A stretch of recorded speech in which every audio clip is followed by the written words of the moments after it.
there, and welcome to part 3 of 3 about the Danish salmon fishing. In this video I'm gonna talk about how to apply the gear we talked about in video 1, combined with all the techniques and small tricks of the trade from part 2, into where exactly to apply these out on the water. So I'm gonna show you some different stretches of water and show you exactly where the fish is gonna be held up and how to approach it. So basically, part 3, where do you find the salmon?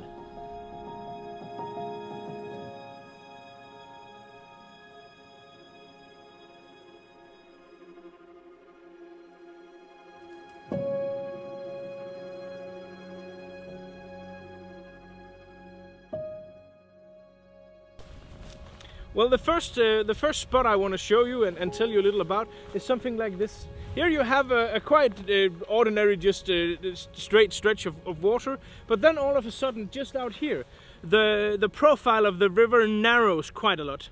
So the narrowing of the profile makes the water flow, the current, much more strong, much faster, and that's something that salmon really likes. Also, when you see at the other bank, there is this particular type of water plant. I don't know what it's called in English, but basically it looks like chives, but big, very dark green chives. And a thing I've noticed is you very often see fish or feel fish close to that form of vegetation. So we have two different things here that makes this spot a good spot. We have the narrowing of the river and the chives on the other side. So if the river narrows, that's something you need to pay attention to and to fish more vigorously.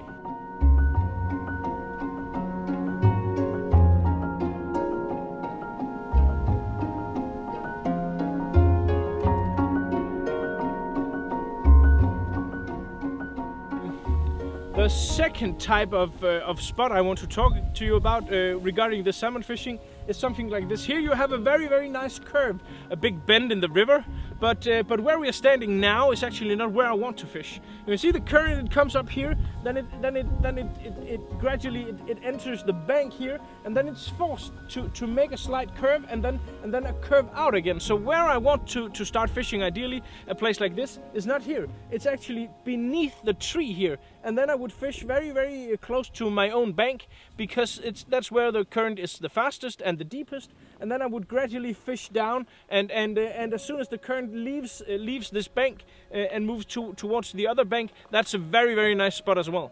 So don't fish all this very dead water unless you're spin fishing, but it's very difficult, very tricky, and not very productive. The productive part of a bend in the river is actually after the bend primarily, and also sometimes in front, but primarily after.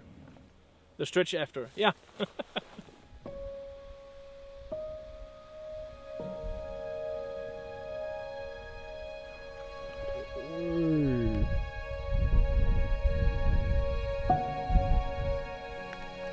Det er lige her, den på 11 kilo blev taget.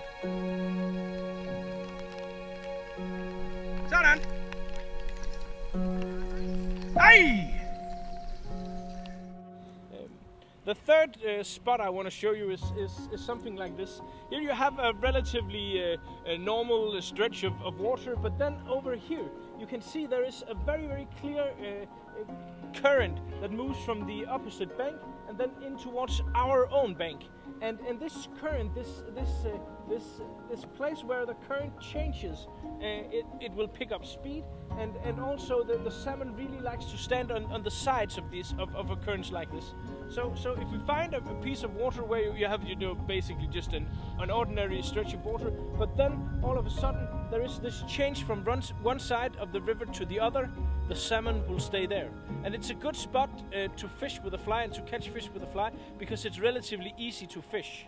It's basically just, move along. And but be extra aware, extra careful when you encounter something like this, where the current changes from one side to the other side of the river.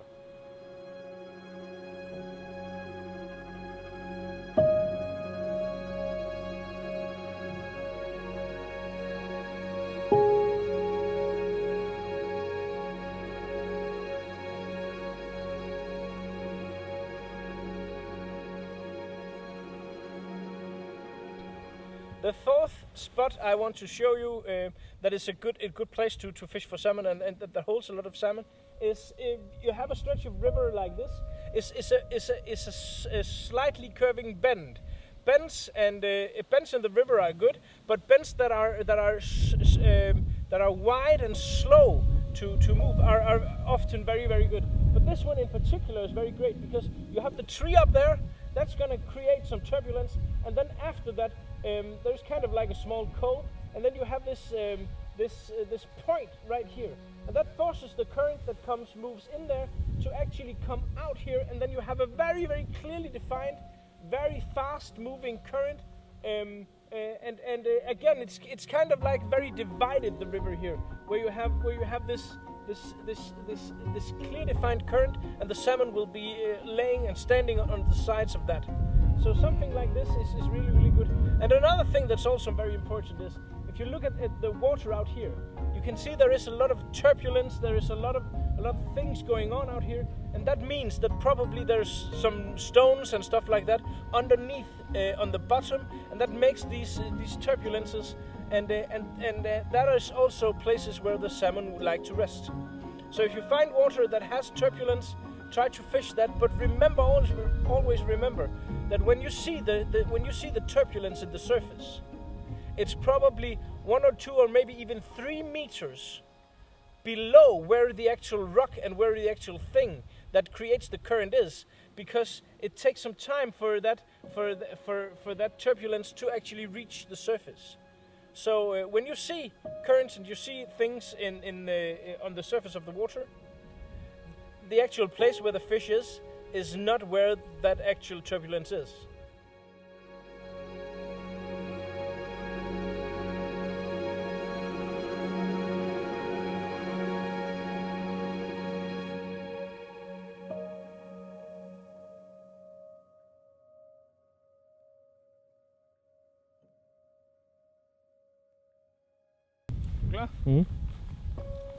When fishing for salmon, then one of the very crucial and key elements is to remember and to observe what you're doing. So when you're walking along a river like this, or in Norway or wherever you're fishing, then there are certain places out in the river where the fish will be. And it's very important that you note every single time you spot a fish rolling in the surface. And in particular, it's very important that you take note of every single time you have a salmon that grabs your fly, exactly where it was it grabbed it. So take a good, if you have a fish, hook up a fish, remember exactly where you stood, approximately what angle you cast the line. If there's a tree on the other side, remember it by that. Or if you can see that where you stood, you could see just across that forest or something like that. Make a very detailed mental note of exactly the spot where that fish grabbed your fly, because very often, once you've succeeded one time, you can do it again another time. That's important.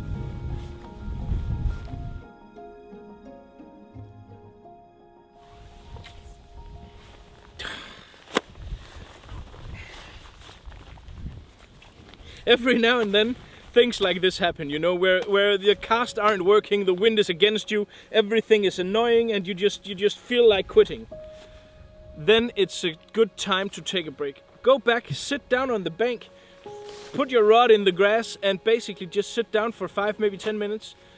Just calm down again, relax, and then you're ready to go out. And when you find your inner Labrador again, then you're ready to go out and fish again, and your fishing will become much less annoying, much less stressful, and you will have a very increased chance of actually catching the salmon.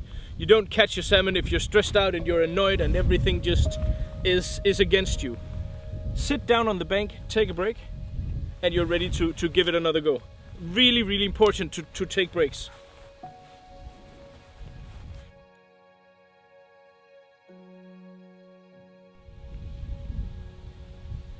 When walking along a bank like this, then here in Denmark at the Danish salmon rivers, a good thing to take note of is if the vegetation all the way out to the water is very worn down and treaded down like it is here, because that's a very good indicator that a fish has been landed right here. And if a fish has been landed right here, it's very, very likely that just out in front of that piece of mangled bush is gonna be a fish, and not only a fish, but a spot where a fish will grab a fly. So take note of your surroundings, take note of something like that.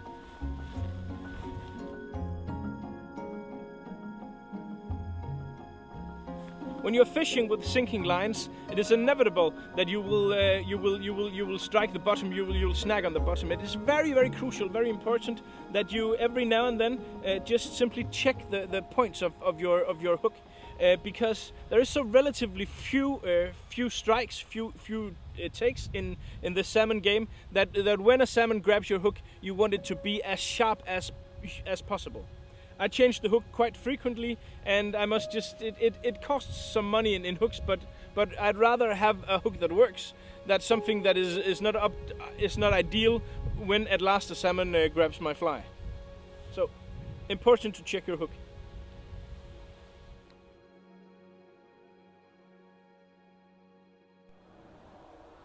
Another good little tip is, this year I've had some pretty oh, that felt like a fish.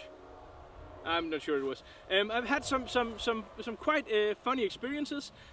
2 times this year, actually 4 times, but only 2 times I landed the fish. 2 times I had a fish grab my fly without being hooked properly. So I just felt the tug and felt the weight of the fish, but it wasn't hooked properly.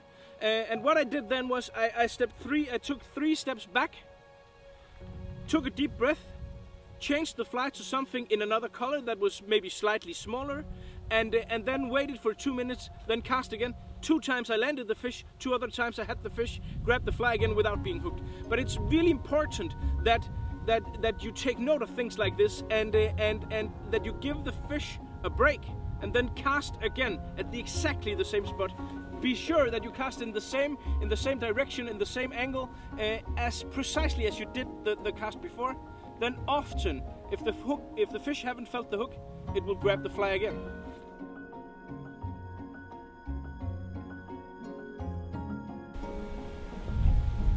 Jeg skal fiske til den, så er jeg nødt til at gå hen. Der var en mere. Nu gør jeg lige det gode gamle tricks fra Rusland, inden man går i gang, fordi selvom jeg er fuldstændig vild og blodig, jeg har lyst til at fiske helt vildt, så lige bruge et minut på lige at kigge på sine hænder, bare lige komme i laksehumør, fordi du fanger ikke en laks, hvis du stresser. Så nu bruger jeg lige lidt tid på bare lige at stå og være. Så er vi klar.